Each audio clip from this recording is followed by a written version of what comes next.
The Word of God is alive and powerful, sharper than any two-edged sword, piercing even to the dividing asunder of the soul and spirit, and of the joints and the marrow, and is a critic of the thoughts and intents of the heart.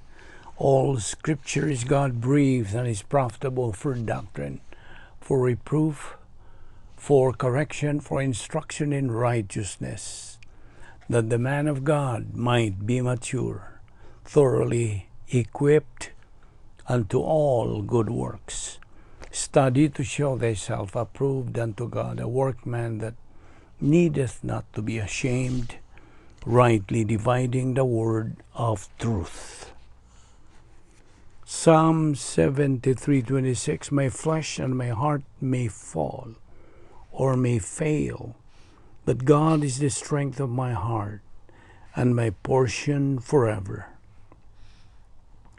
Psalm 145:14, the Lord upholds all who fall, and raises up all those who are bowed down. Jeremiah 16:19, O Lord, my strength and my fortress, my refuge in the day of affliction. The Gentiles shall come to you from the ends of the earth, and say, surely our fathers have inherited lies, worthlessness, and unprofitable things. Proverbs 12:21, no grave trouble will overtake the righteous, but the wicked shall be filled with evil. Psalm 55:22, cast your burden on the Lord, and he shall sustain you. He shall never permit the righteous to be moved. Before we start our Bible study, if it is needed, let us use now the principle of 1 John 1:9, the rebound technique. Kapanalang kanimo, dili pa magtotoo, ang imong giatubang isyu dili ang pagsugid sa imong mga sala, kundi ang imong paggamit sa imong kabubuton sa paghimos labing manunglanong desisyon sa tibok mong kinabuhi, the decision to believe in Christ as your Lord and Savior. Busa sa hilo mag-andam ta.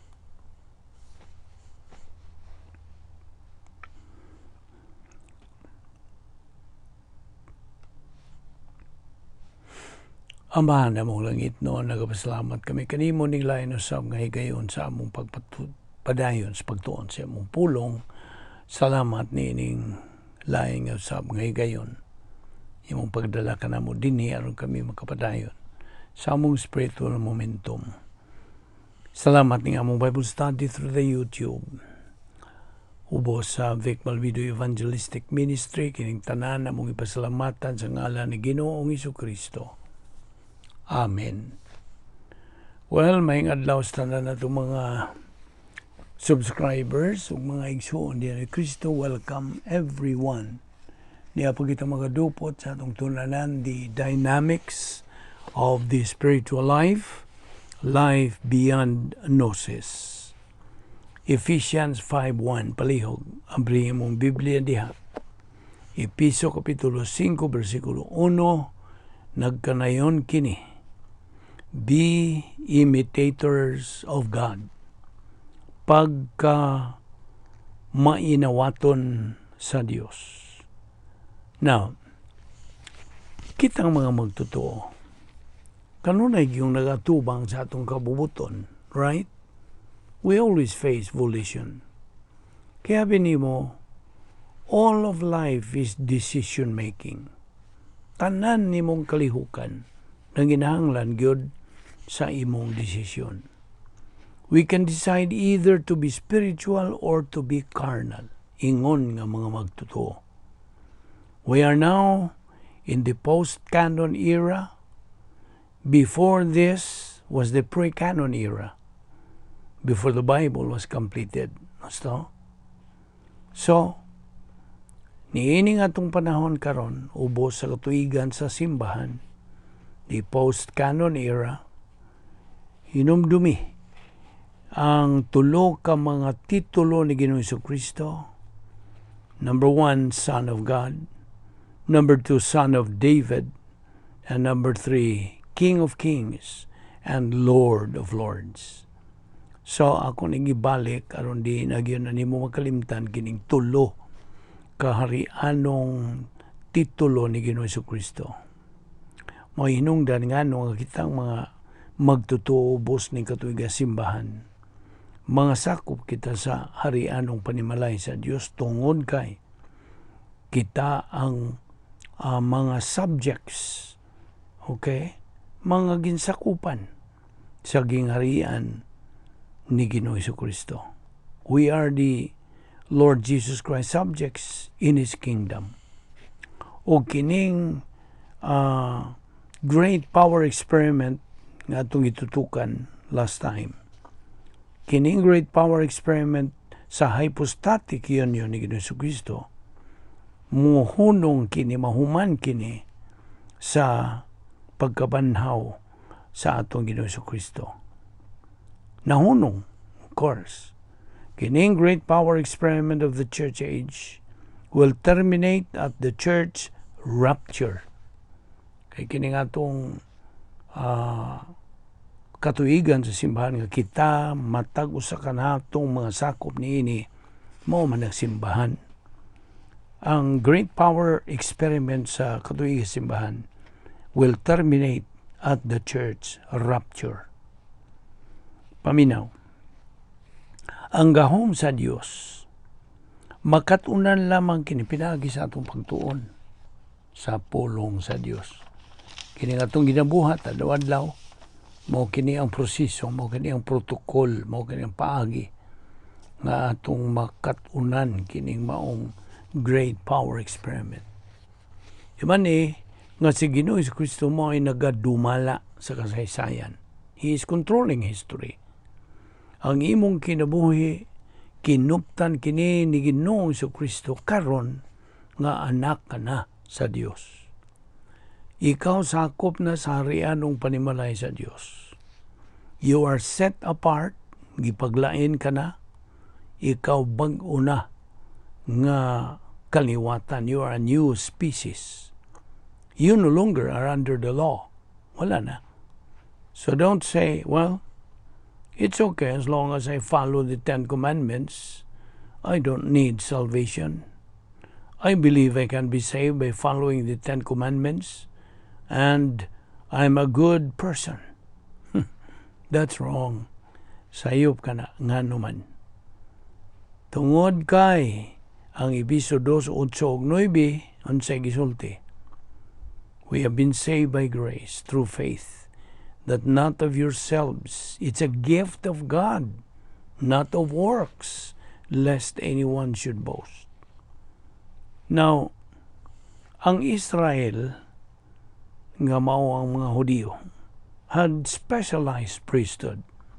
Katong gitawag nila og tribe of Levites. Ang simbahan anay universal priesthood. Universal na ang atong pagka-pari o pagka-saserdote. Now, dinhi sa katuigan simbahan, kinsa man ang mga pari, kinsa man ang mga saserdote, kitang tanan nga mga magtotoo. All believers are priests. Now, dito sa karaang pakigsaad, daang pakigsaad, ang mga kaparian sa Israel, ang mga saserdote, mao kadtong nangasakop sa Levitical tribe of Levi. Dinhi sa katuigan simbahan, ang tanang mga magtotoo, mga saserdote o pare. In the Old Testament, the ritual plan of God ang tawag niini. They look forward to the cross by faith. In the New Testament, karon sa bag-ong pakigsaad, gitawag na kining plano sa Dios nga protocol plan of God. O kita nagalantaw babalik, we look backward to the cross by faith. Now, protocol, kining pulong nga protocol, common naman karon niining pandemic era, nga kinahanglan kita musunod ang mga protokol. Sa atong kabahin, ingon nga mga magtotoo, ang Dios anaay siya protokol nga ipasunod kanato. Kaya ang buot pasabot Gus protokol, it is rules, mga sumbanan, nag-una nga sundunon. Okay? Muna buot pasabot sa protokol. Both Israel and church are elected. Gusto? Now, what do you mean by election? If you were a Jew, you are elected, racial species. If you are a believer, karon, you are elected. You are related to a new species, new creature. Now, that is the difference between Israel and the church. But the Jews are the chosen people of God. That is forever. Hangtod na. But when we talk about election, the election now is true in the church. Nining katuigan sa simbahan. Election of new species, kini ang simbahan. So we can see how fabulous and amazing kining maong great power experiment nga gisangkap sa Dios kanato dinhi sa katuigan simbahan. Yabi nimo, it was the great power experiment nga atong Ginoong Jesucristo nakakabot gyud sa iyang tumong to fulfill God the Father's plan sa iyang kinabuhi. Sa diha nga atong Ginoong Jesucristo na banhaw, misaka sa langit, nagalingkod sa tuong kamot samahan. He left this great power experiment nganhi kanatong mga sakop sa katuigan simbahan. At the same time, He promised to send the Holy Spirit down to us, church age believers. Karon ani ana ang atong Dios Espiritu Santo nagapuyo na sa matag lawas sa mga magtotoo. And that's the very power, the great power experiment that resurrected our Lord Jesus Christ. It is that same power that will resurrect sa simbahan atol sa pagsakgaw niini. Between the resurrection of the Lord Jesus Christ and the resurrection of the church, mao ang greatest power in the whole universe.